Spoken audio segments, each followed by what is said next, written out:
people who have sicknesses, and there are people who are even infected with COVID-19 and they are moving within the community. So that one can help in order to limit access, or like people who have COVID to access premises where people do not have the disease. So the security can easily detect that and put you aside. Actually, I had a scenario when the disease had just started, like 2 months in our country.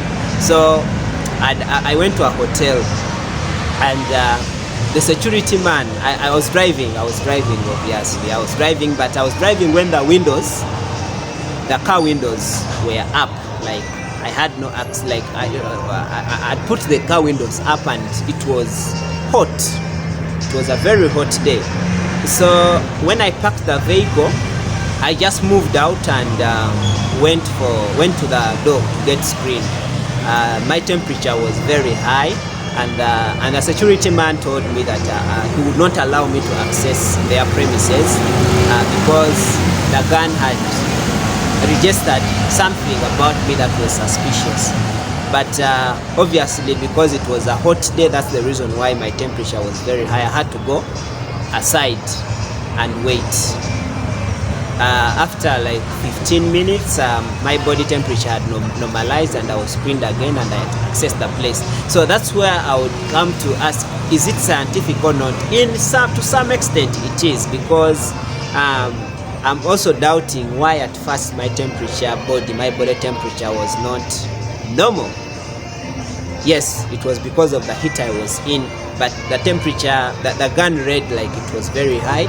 But now later, 15 minutes later, it went down, which means there can be I would call it misreading. The gun can read the temperature wrongly, somebody's temperature wrongly, and you find yourself like you have been denied to access a premises when they think that you have coronavirus. So some people can even call the task force, the COVID-19 task force, to come and pick you, yet in actual sense you didn't have the virus. So that one I really doubt it a little bit, but anyway, for the protection of the masses, it can be in place. I'm not a doctor, but I'm just analyzing the SOPs. Okay, use of protective gear by the staff. That one is 100% very correct, and it is scientific. Yeah, because you have to work in an environment where you feel safe, and the government has the right to protect its staff from getting COVID-19, and it will be safe for you to come into the country and don't get infected by the virus, or you to come with a virus and don't infect the people who are here. So the staff putting on the protective gear is very safe, and it is scientific. Travelers should be tested before and after entry in the country. That SOP is I think it is right for testing, but I've had people from other countries complaining, even at a certain point in my country, before, when the virus was in its middle stage, around 3 months, 4 months ago. The people were complaining that they were tested and proven that they had coronavirus, but they never experienced the signs and symptoms of the virus, but the test came out that they were positive with the virus. That one I have no evidence, but I would say from what I heard that I have a doubt with the testing kits, because even there is a lady called Miss Trudy. 4 or 5 days ago, she was traveling to Ghana. She's a YouTuber just like me. She was traveling to Ghana, and she tested for COVID-19 in the first time before her travel. But then the results came out that she had the virus. She had the virus. Then her colleague, he's called Wodamaya. I think she communicated to him about the results, that she could not even travel to Ghana just because they can't allow her results came positive. Wodemaya told him to go back and test, because you never know that the other result might have given him that it was wrong. Actually, she went for a second test for the virus, and this time the result came out that she was negative. So I really have a question. I'm not saying that testing for coronavirus is not purely scientific, but I'm saying, why would someone test today positive and then tomorrow the same person test negative with the virus? Then secondly, I also have questioning, testing for coronavirus comes at a cost. I just imagine you're going to test twice. You're going to test from where you're coming from, and then you also get tested from the airport where you are landing, and that comes at a cost of over $150 US, which is a lot of money. So I really have a question whether that thing was the testing was put there as a scientifically proven and necessary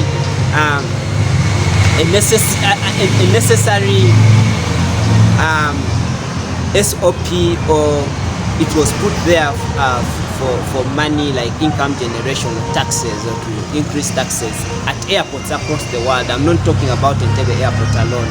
Yeah, because Miss Trudy was traveling from Kenya to Ghana. Yeah. Then there is another lady.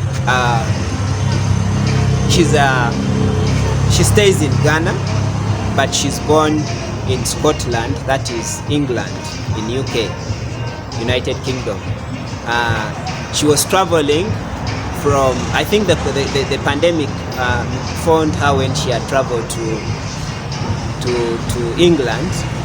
By the time she was coming back to Ghana, she had to test for COVID-19, and this test costed $150. Here in Kenya, one hospital was testing at $150, and then the second hospital, I think she went to was £60. But still, that is really a lot of money. For example, I'm a Ugandan. My salary that I get is very limited. I don't know if I can even afford, for example, if I'm to travel and I'm on budget and I have to test for COVID twice, and you don't know the standard price for testing for COVID. Some test at 60, another at 150. That's a lot of money. That's a lot of money. So scientifically, it is right to test for the virus, but I think the intention is not directly testing, that testing is a must, but I think there is a way that people or the governments and airports make money out of COVID-19. They have monetized the virus. That's what I mean. Small luggages to be allowed for convenience. Okay, that is true, because I understand there will be lots of congestions at the airport, because in normal days when the virus is not there still, when people are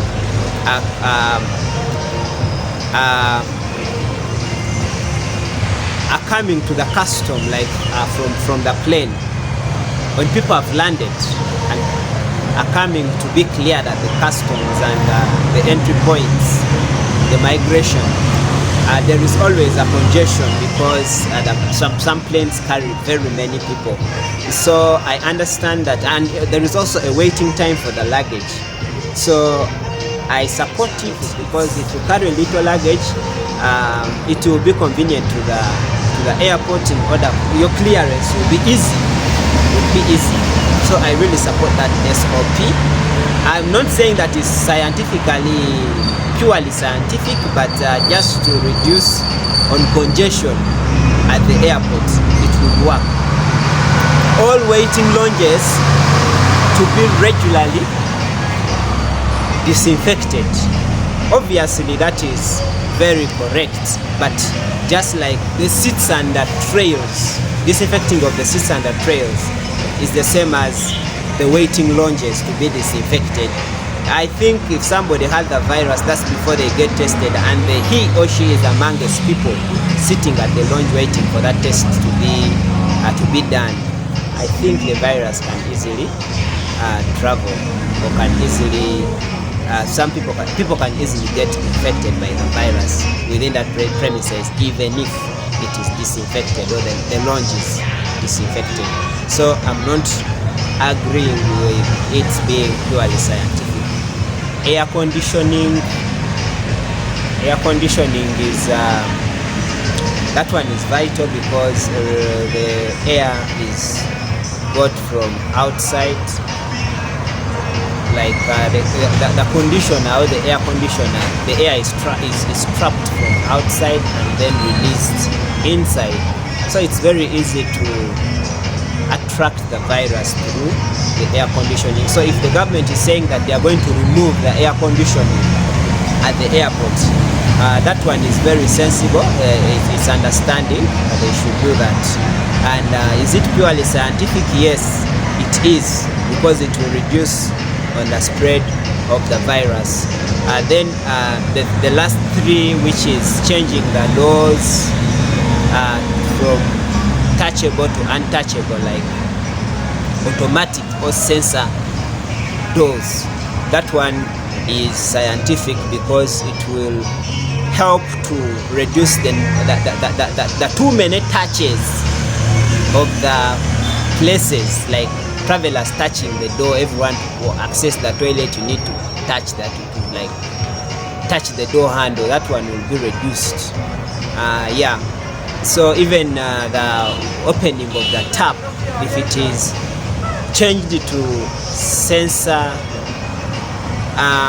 taps, that would also work, and it is purely scientific. Now lastly, there was also a measure that was passed out, or call it an SOP, to be followed, whereby 50 passengers will be released to be cleared at the custom. So that one, I think it would work to reduce on congestion, because if there are many people are released to come at the immigration or at the customs for clearance, that would increase the chances of spreading the virus. So the government, to make this easy, they had planned that 50 passengers will be released at a go from the plane. So the rest will be waiting in the plane for clearance. The airport was meant to be closed for only 32 days. But because of the virus surging to almost across the country, every place in the country, the government found it very, very difficult to open the airport earlier as planned. So that's why it had to close for all this time. So before, it was really very easy to access the airport in different places. You could go anywhere you want, but now it's very, very, very strict. It's going to be very strict. So don't come and fall a victim of like breaking the law in the country, because even the police is working hand in hand with the health workers. You get surprised that the moment you enter the country and you try to not follow the laws, you'll find yourself getting quarantined, which doesn't come at a free cost. Remember, the airport is only opened for tourists. It's not for everybody, unless you are a Ugandan and you've been trapped, or you're out there and you missed to come back to the country because of the restrictions where you are, and you feel like that place has been opened, like airport, that place has been opened, and you want to travel to come back to your country. But don't think that you're going to come here and you're coming for any other business. Unless you're coming back home, there you'll be allowed to enter the country. Also, I don't think that the airport has been opened for the public, like people traveling, coming from Uganda going to outside countries. I think that is not yet, that has not yet been considered. So it's only opened for tourists. And when a tourist come into this country, the directives that have been issued by the president are that you need to go direct to your place, or to your chosen place as it says in your itinerary. So if it is a hotel that you are going to sleep in, you'll be driven direct to your hotel and you're not allowed to mix with the local people, just to help in fighting the virus. So it's the tour company or the company that you have paid to take over your stay here, that you will stay with. It's the driver that will drive you from the airport to your destination. So you're not expected to mix with the local people in the community. So this time it's going to be different. There won't be any kind of movement, lousy movements around the city, because the city is very congested. But the government is also fighting very hard to say that congestion at least doesn't mix up with infection. I criticize the idea that tourists should be driven straight to their destination or where they are going to do their tourism activities, and then Ugandans to go and quarantine from their homes. Because if these people come from the same destination and they both have the virus, for example, it's very easy to spread it as soon as they mix with the community. So still, I think tourism can't be very fun if there is a lot of restriction put on tourists. And also, yes, they said if you are found to be having the virus, you will get quarantined at a designated places or hotels that have been chosen for quarantine, hotels meant for people to get quarantined in. So I still have a question whereby who is going to pay for the costs, because this comes at a cost as well. Otherwise, you're very, very welcome in our country. Uganda is very safe. The virus has surged, but it has not killed as many as it has killed from outside there. The country is very safe. You're most welcome. Don't forget to share, to like, and to subscribe to our channel. We will always be updating you about the happenings in our country. We shall be bringing you things that are happening within and outside the community. Later on, God willing, we shall also move out. Our idea is to sell Africa, Uganda first, then Africa comes next. We'll be traveling the world to show you what Africa is like. Welcome and thank you. Have a blessed day.